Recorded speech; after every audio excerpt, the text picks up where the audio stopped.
the non-actions. So it could be certain actions or non-actions. Like if I think that, problem is I'm not okay the way I am, or maybe I'm not lovable, I'm not lovable.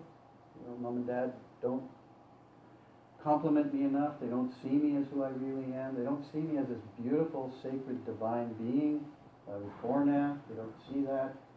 They see me as being born in sin. They come out of, this amazing being comes out of this beautiful woman. It's the most amazing event, being born, and they're immediately born as a sinner. So I believe that. Maybe I'm unlovable. I feel that way about myself. It's not really true. It's not necessarily true. So people love me, but I feel unlovable. I might just kind of sabotage that and do unlovable things because I need to prove that what I've decided is real. Because if I'm wrong about being unlovable, God, what might that mean? It might mean I might have to face all this stuff. Because that's what I'm doing here. I make a decision so I don't have to face all that stuff. So we don't show up partly because we're misidentified. We're misidentified. We don't know who we really are. And that's my definition of the ego. So some people got this reading about their ego. The ego is the false self. And there's nothing inherently wrong with having an ego. Okay, we've done it innocently. So you don't put yourself down because you got an ego. It's the best thing we have until we find out who we are. It's the best thing we have. Okay. So yes.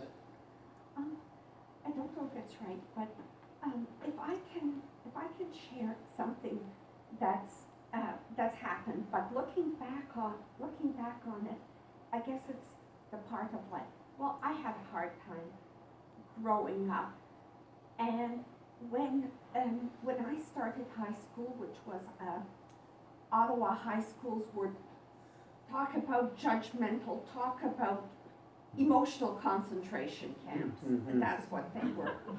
But there was this phys ed teacher that personified everything an awkward 13-year-old could want to be, and I just glommed onto that woman. And because she was always bubbly and always positive, and well, in a way, she was one of the good things that happened to me. In fact, my mother-in-law, when I told her about it, said, I'm grateful to that woman because she made me such a good daughter-in-law. Mm-hmm. But, and we reconnected later in life, but I have a sneaking suspicion that she was play acting, and it's almost like finding out that Santa Claus is not real. Now I feel compassion and a gratitude and a love. But this persona that you glommed onto wasn't real. Yeah. And very, very possible. And maybe it was a mixture. Yeah, so there's something in her connected with you, and that connection was what was real. So I'm just, sometimes it's not yes or no, sometimes it's in between. And a lot of times that's the way we are in life, is sometimes we really show up, and other times we don't. And so she may have really shown up in her work because she really liked her work. But there's something that connected to you, and that's her true self. So that's something that you would want to honor.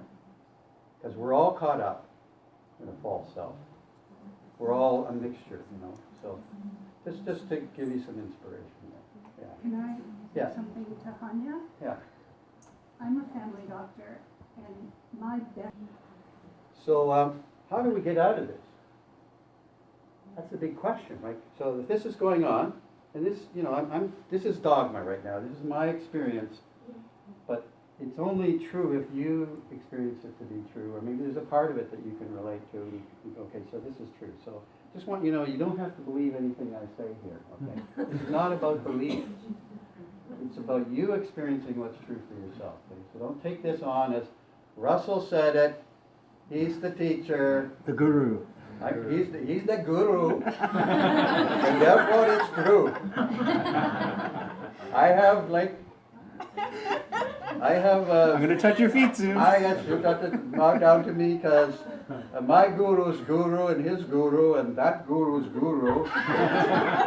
20 gurus before that was having breakfast and they decided this was true. Now I know. I believe it because somebody else believed it's true. And he's the big cheese. In fact, that's his name, Shri Big Cheese Ananda.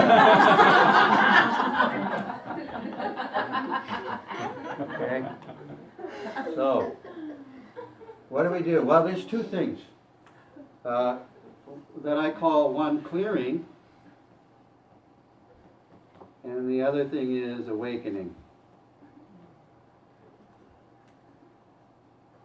So clearing is, working on the outside shell here. So this is all like, you might call it psychotherapy work. Going back, in time, finding out what happened, what was the incident. There's methods in psychotherapy where you imagine your parents there and you say what you didn't get to say to them, so you release this. There's a belief clearing technique, so affirmations and things like that. There's ways of finding out what decision you made and clearing that away. Okay, you can change your behavior. That's another method of therapy that works to a certain extent. So you can start clearing that away. So what happens is the shell becomes less, and you can show up more. There's less in the way of you showing up. Right? Yes. I don't see karma there. Like, is there anything such as karma? Like, what is Well, karma? it could be. There's present time karma, and then there's past karma. Yeah. Okay. So present time karma is related to decisions. So I decide I'm no good, right? So I'm going to act in a certain way. Mm-hmm. I'm going to create guilt and shame. And then because I feel guilty and shame,